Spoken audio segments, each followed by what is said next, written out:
Muito bem, sejam bem-vindos a mais um vídeo de Quintas Automotivas.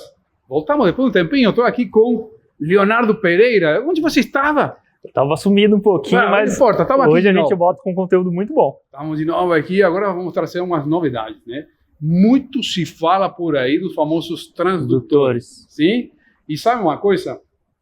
Muitas vezes eu recebo essa pergunta, por que se utiliza tanto o termo diagnóstico? É igual que na medicina? Pois é igual que na medicina. Assim como quando nós vamos no médico, ele pode fazer uma análise com medições diretas, pode fazer também o que eles chamam diagnóstico por imagens. Por imagem. Já ouviram isso? O que quer dizer? Um diagnóstico por imagens quer dizer, nós vamos pegar, a partir dos famosos transdutores, que vamos ver agora, sem valores. Não vai ter valor, não vai ter pressão, não vai ter milissegundo, não vai ter milímetro, não vai ter nada disso. Vai ser uma medição de uma magnitude física. Hoje vamos fazer aqui uma medição de pressão, tá? Para ter uma ideia. Pressão interna de cilindro. Isso.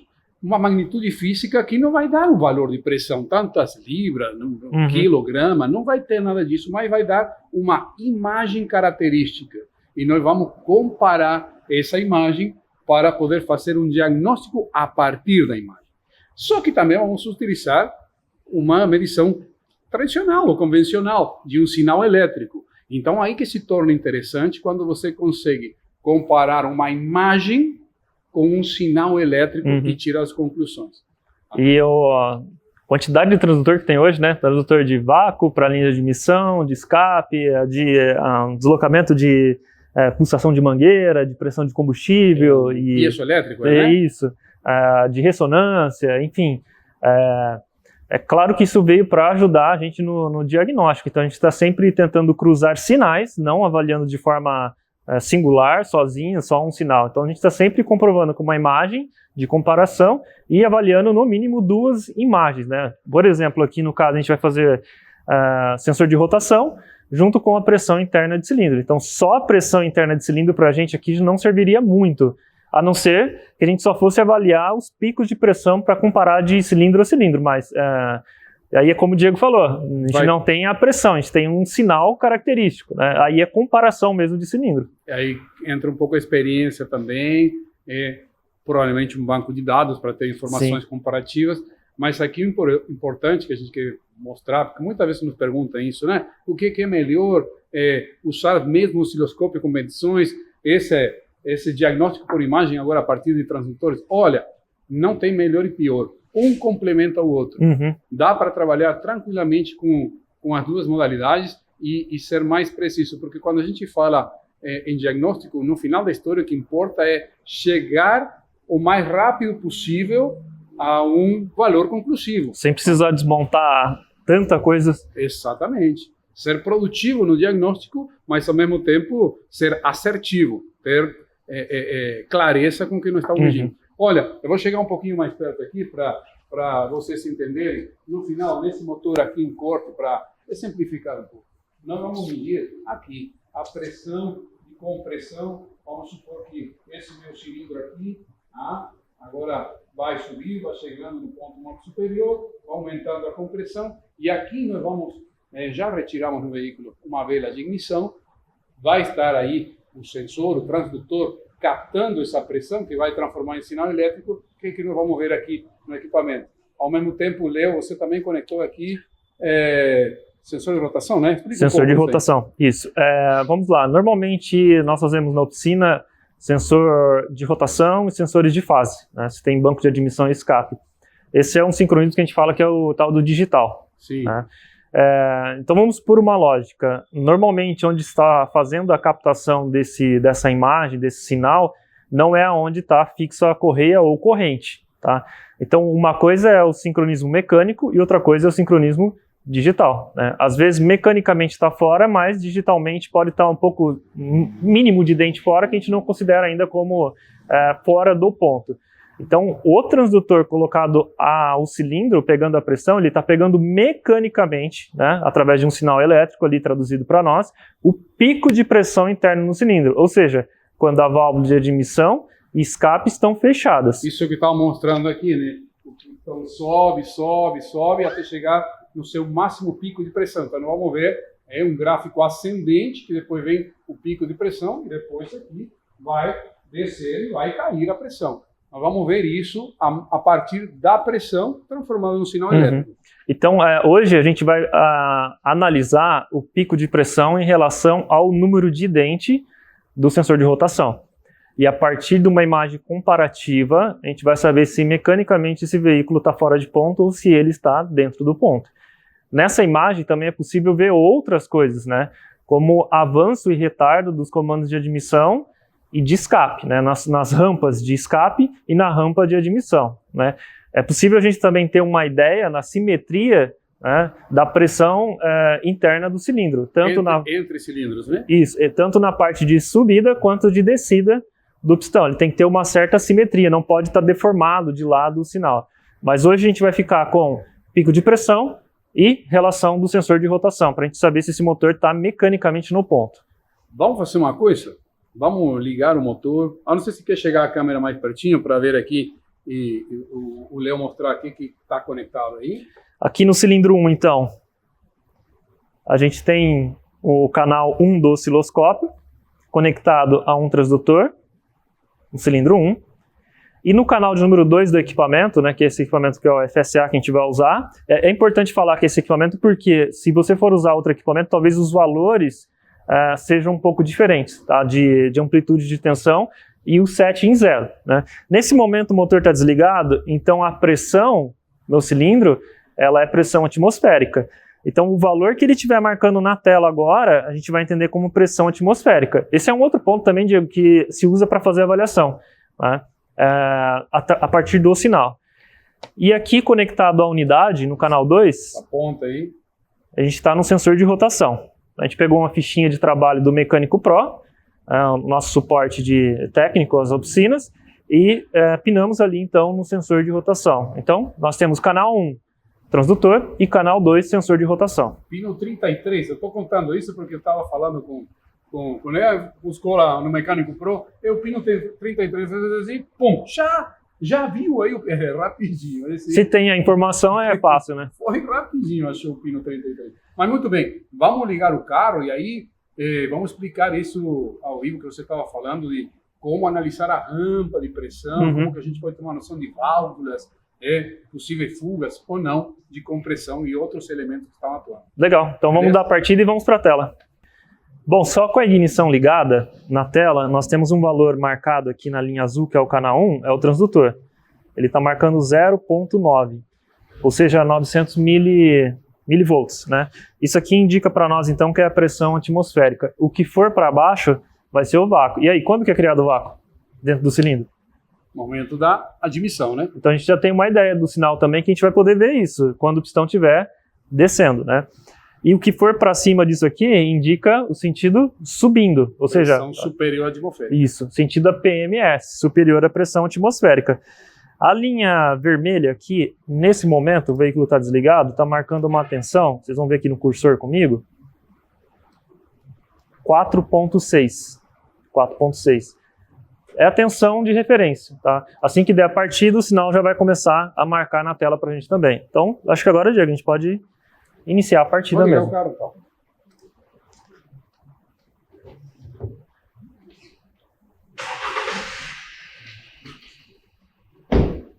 Ok. Eu vou tirar um pouquinho o canal 2 para a gente focar inicialmente aqui nesse canal de cor azul. Eu estou aqui com o eixo em 720 graus, né, que é 2 voltas na parte inferior do motor, né, para uma volta na parte superior. Vamos colocar aqui mais ou menos 200 milissegundos. Eu vou desligar o ar-condicionado, porque a carga está complicada. Estamos em 3 cilindros, obviamente, né?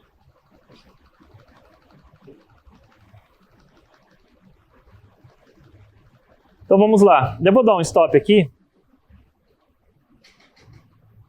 Olha como alterou, só desligar o ar ali mudou muito aqui.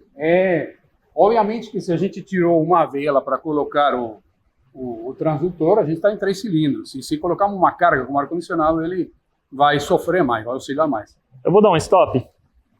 Eu quero primeiro observar o seguinte ponto. É que existe uma simetria nessas duas rampas aqui onde está o meu cursor, ó, subindo, o pico máximo que seria o PMS, ponto morto superior, e descendo, que já entraria na rampa aqui depois na de escape, tá?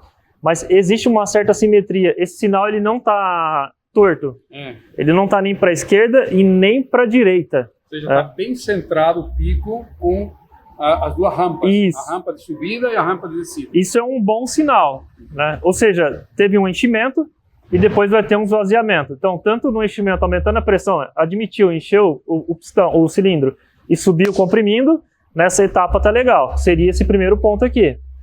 Ou seja, aqui poderíamos pensar que se tivéssemos uma fuga, por exemplo, em válvula de emissão, às vezes pode ser, sabe o quê? Regulagem de válvula. Também, uma regulagem de válvula. Que a série de válvula não, regulagem, como a gente fala, tá apertada, tá pisada a válvula, e ela vai mostrar uma diferença aqui. Um anel de pistão também. A pressão, ao invés de ficar retida no cilindro, é certo que uma parcela vai para o cárter, mas em excesso, uma pressão para o cárter, né?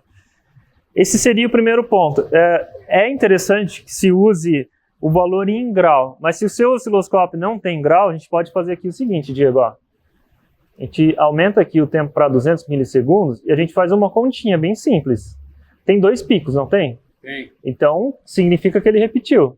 E aqui temos mais de 720. Isso. Então, 720 graus aqui é igual a esse período aqui de 166, vou colocar meu cursor aqui em cima, 0,3 milissegundos. Vamos explicar melhor isso aí, porque a gente fala muito número, né? Então, a gente sabe que o ciclo completo, o ciclo Otto, são 2 voltas completas do virabrequim, ou seja, 720 graus. Tá? E a tela anterior valia 720 graus, ou seja, um ciclo completo que para um cilindro só é suficiente. Agora você transformou isso em unidade de tempo. O que era graus passou a tempo. E a gente não tem a continha exata, você escolheu 200 milissegundos. Normalmente é mais ou menos isso aí mesmo. Mas quando foi fazer a medição, entre pico e pico, deu 166. Quer dizer que nesse motor aqui, 166 milissegundos vai corresponder a um ciclo completo. 2 voltas completas. 2 voltas. Porque às vezes o osciloscópio não tem os 720 graus, vamos transferir em tempo. Existem algumas máscaras, né, que você joga aí e ele traz já essas réguas determinadas num ponto específico em grau. Também é uma boa ajuda. Né? Muito bom. Vamos correr um pouquinho mais esse cursor? Vamos. Um pouquinho mais para o lado. Lembra quem tinha falado de 0,9? Ó, aqui está 0,9, certo? 0,9 não era pressão atmosférica? Se a gente correr um pouquinho mais para o lado, 0,8 é abaixo de 0,9. Já é vácuo? Exatamente. 0,7, enfim, já tem um valor abaixo. 0,9, olha esse ponto todo, 0,9, olha que interessante. Isso aqui é pressão atmosférica. Então, nesse momento aqui, indica algum ciclo que não teve vácuo e nem pressão alta dentro do cilindro. Tá? E depois, mais uma vez, abaixo de 0,9. Então, nós temos a rampa de escape e a rampa de admissão. A gente não vai passar por todos esses pontos. Vamos para o ponto específico que é a rotação. Então, vamos acrescentar aqui o canal 2. E nós temos no canal 2 o sensor de rotação. Eu vou diminuir aqui do canal 2 um pouco a tensão para o sinal ficar um pouco maior. Esse ponto onde está o mouse aqui, ó, ele tem que sair certinho no ponto de 0, para que a gente consiga criar uma relação do número correto de dentes. Ou seja, uma referência, que seria o trigger. Então o trigger aqui, o que eu quero é esse pico em cima aqui do sinal, para que bata certinho o número de dentes, né? A gente poderia usar um trigger externo na ignição, enfim. Sim, um pulso de bobina. Um pulso de bobina.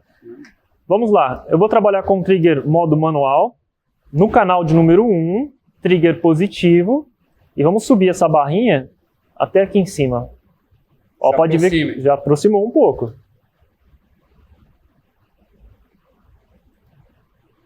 Aqui não pegou. Você está tentando encerar. Eu quero pegar bem certinho. Aí, pronto. Aqui a gente está bem próximo do ponto central, né? Existe uma regra de 30 graus aqui para a gente ver a simetria. 30 graus para a direita, 30 graus para a esquerda, tem que dar o mesmo valor. Tá? Então pode ser usado isso aqui também. Mas nitidamente aqui dá para ver que ele está numa simetria. não está errado, está correto, está perfeito, né? O que seria uma simetria errada? Eu vou criar uma situação de falha aqui, ó. Acho que é até legal mostrar isso, Diego, ó. Fiquem vendo. Vamos tirar esse trigger aqui e vamos colocar no manual de novo. Isso aqui seria um cilindro que não está em simetria. Dá para ver nitidamente, né? Que as duas, o meio da rampa não está em simetria com a outra. Isso aqui é um setup errado que eu fiz para mostrar o que seria um caso de um problema, de uma falha. Tá? Então aqui dá para ver nitidamente na tela que se tivesse tudo ajustado e o sinal tivesse desse jeito, teria um problema no motor. Ou você que ajustou errado também o equipamento. Então a gente volta para a corrente contínua aqui. Voltamos para o trigger manual. E vamos ajustar novamente o pico. Então aqui está ajustado o zero do cursor em relação ao pico aqui em cima. Então a partir disso, a gente pode agora, Diego, pegar um cursor aqui, ó, só para dar uma referência bem no pico, ó. E buscar o dente, né? E buscar o dente. A gente pode então pegar dessa falha para trás, ver quantos dentes tem. Comparar com uma imagem de um banco de dados. E aí você vai saber, além daquele sincronismo digital do sensor de fase e rotação, também fazemos essa avaliação também. Aqui seria um sincronismo mecânico digital. Exato, os dois. Porque a pressão, ela é medida diretamente no cilindro. Agora o sinal já é o uso do sensor de rotação. Agora, isso aqui era para mostrar uma das aplicações em transdutor. Tá? Muito interessante tudo que dá para ver nessa curva, tanto de compressão como de escapamento. Isso. Mas como o Leo estava falando no começo, existem transdutores para diferentes magnitudes físicas que temos no motor. Então, a aplicação, esse diagnóstico aqui por imagem, esse curso em azul aqui, é uma imagem da pressão do cilindro, é muito reveladora para a gente. Né? Dá para tirar bastantes conclusões. Sim. Okay? Caso ainda alguém não conseguiu ainda compreender isso, a gente faz uma contagem, vou colocando o meu cursor em cima. Eu vou escolher a parte de baixo.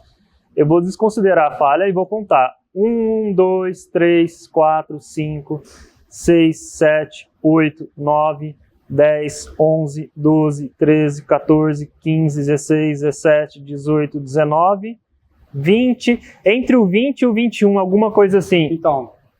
Qualquer Honda que eles pegarem que tiver essa motorização, independente do lugar que esteja rodando, vai ter esse número de dentes nesse momento. O pico de pressão, que corresponderia a quê? Corresponderia mecanicamente a isso aqui, ao ponto morto superior. Tá? O ponto morto superior vai acontecer, nesse caso aqui, 20 dentes antes. Ok? Porque... isso aqui é apenas um sinal de referência, obviamente, o entre os dentes que faltam. Mas seria uma constatação a partir de uma medida de pressão da posição mecânica, porque não tem chance de não ser o ponto morto superior o pico de pressão. Sempre vai ser o ponto morto superior. Ok? Então, isso é uma forma de medir indireta. Uma análise um diagnóstico por imagem. Por imagem. A gente falou. E assim, Diego, como você falou, aqui tem muita coisa, né? Nessas rampas aqui de escape e admissão, existe um certo grau que também deve bater. Isso indica se tem um avanço ou um retraso nos variadores de fase. Então tem muita coisa que dá para ver aqui, além disso que nós estamos fazendo. Né? Aprofundar e bastante em tudo isso aqui. Bom, pessoal, isso que nós queríamos compartilhar nesse vídeo de quintas com vocês, trazer também outra forma de fazer diagnóstico combinando medições diretas de sinais com análises ou diagnóstico por imagem. Isso complementa e muito o diagnóstico automotivo. Espero que tenham gostado desse vídeo. Coloque aí nos comentários, se inscreve no canal, segue a gente também no canal, que estamos agora sim, voltando com muito mais conteúdo. E não esqueça dos treinamentos do Centro de Treinamento aqui na Bosch, em Campinas. Isso aí. E coloque se você tem interesse em algum tema específico, que a gente vai elaborando aos poucos. Legal. Beleza? Tchau, pessoal. Até a próxima.